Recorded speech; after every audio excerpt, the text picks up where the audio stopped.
Në ditën ndërkombëtare të lirisë së shtypit, në viti u përkujtua gazetari i Associated Press Kerem Lefton, i cili u vra në 2001 gjatë raportimit në konfliktin e armatosur në Maqedoninë e Veriut.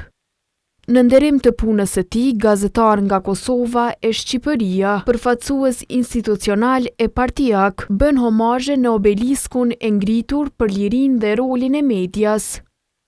Gjatë aktiviteteve të organizuara në këtë qytet, ushtruesi detyrës së kryeshefit ekzekutiv të Komisionit të Pavarur të Medias Niman Racaj vlerësoi ambientin në të cilin operojnë media në Kosovë.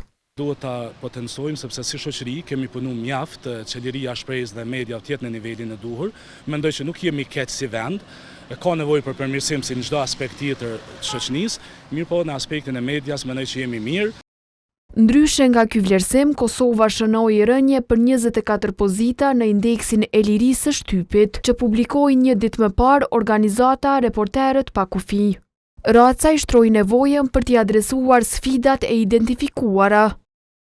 Ky raport është një lloj reflektimi që na bën të mendojmë të ardhmen. Në tryezën që u mbajt në ditën e lirisë së shtypit, fokusi u vu te ndikimi i inteligjencës artificiale në prodhimin dhe shpërndarjen e lajmeve.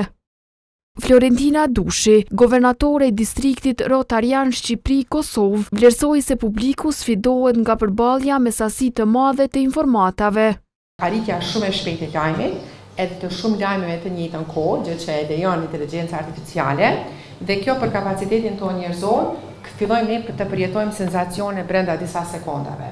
Dhe ne dimë që në aspektin kognitiv e kemi të pamundur thjesht i përpunojmë të gjitha informacionet të cilat i pranojmë. Në viti, për herë të dytë është ndarë edhe çmimi Ibrahim Sefedini, i cili i u nda gazetarit Muhamet Jashanica. Si edhe ndihem shumë i nderuar e respektuar që këtë vit pranoj këtë çmim